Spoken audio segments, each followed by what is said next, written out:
Hey guys, welcome back to J&J MMA. Just real quick, I want to cover the main card of UFC Fight Night, Royval versus Taira. Um, Guys, I'm not gonna lie to you. I'm a little late to this. I haven't been feeling good, and also this card was kind of boring for the most part, just overall. I'm not gonna say every single fight was, but before we get to the main card, I just want to give a quick shout out to some people on the prelims. Quick shout out to Clayton Carpenter. He pulled out a slick submission in the opening fight of the prelims. It was a pretty good way to start off the card. Also, quick shout out to Cody Haddon.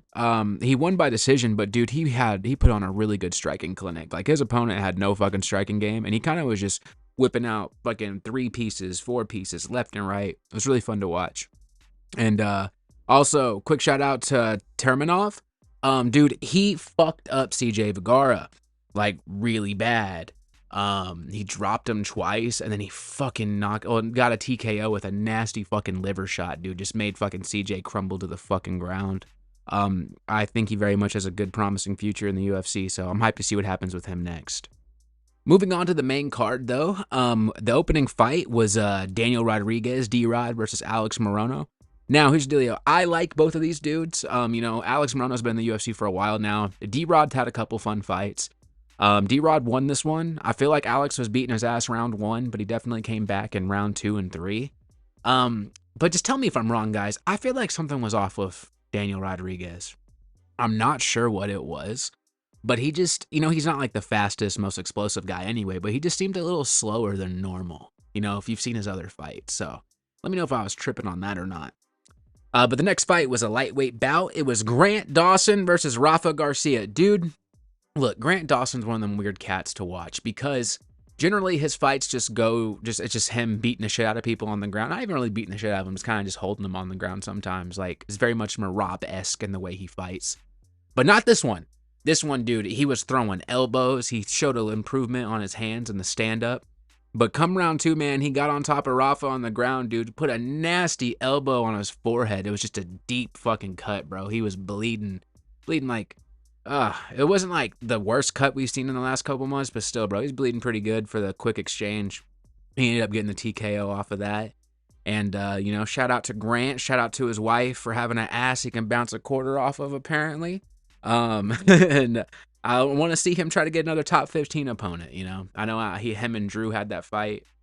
And there's just been a couple of different ones where, like he's only lost twice, but there's just been certain performances he had that just hasn't met the mark even when he does win. So I'm hoping he can keep this momentum up. Because in my opinion, this is very much like one of the more entertaining fights of the night, especially the most entertaining fight on the main card. Besides the main event. The main event was fun to watch, but I'll get into that here in a second. Our next fight was a welterweight bout. It was Chidi Bang Bang versus Jared Gooden. Now, Jared Gooden missed weight by like 2 pounds for this fight, and it kind of fucked me up that he missed weight, because generally they say a lot of times, if you miss weight, generally you'll have an advantage, you'll be able to, impose your weight more, and da-da-da-da. We're like, Gooden really didn't seem like he was getting anything going off in this fight. Like, he did land some strikes and things, but this fight was very much Chidi's. So congratulations to him. He won by decision, yeah. We got our co-main event, guys. It was Brad Tavares versus Park Jung Yong. Now, guys, I'm gonna level with you 100%. I zoned out a little bit during this fight, but I mean, Park did handedly win, and it really fucked me up because I've never actually seen Park win a fight. I don't think. I feel like every fight I've seen of his, he's lost. I don't think Brad Tavares is that great. I know this fight's been called off once or twice, so they finally ran it. And yeah, it was a 3-round fight. Park landed more significant strikes, got a couple takedowns and everything. So, I mean, yeah, overall, yeah, he won that fight. And that's all I had to say, guys. But now we move on to the main event, guys. It was Brandon Royval versus Tatsuro Taira. Fuck, dude, I can't talk.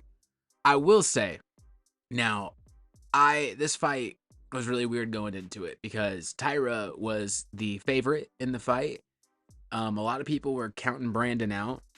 But Brandon has seemed to become like almost a Max Holloway this division. I don't mean that in the sense of the terms of skill, but I mean in the sense that like he keeps losing to the champion, but he keeps beating everyone else. You know what I'm saying? So it's just very much one of those things. And also, they used to be training partners, or they've trained together at one point.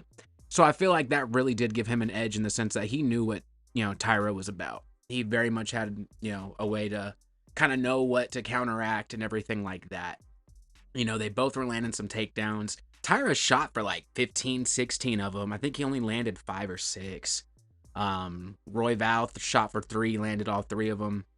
He landed significantly more strikes. Thinking like the fucking strike difference was like 70 or 80. It's something dramatic like that.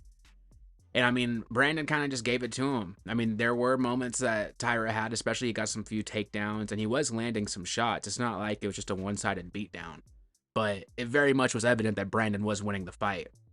And I will say too, I didn't like the story of the fight. They kept pushing that Taira wants to be the first modern Japanese champion in the division, but then literally the day before, the UFC fucking signed Kai Asakura and is giving him that title shot on his first fight in the UFC.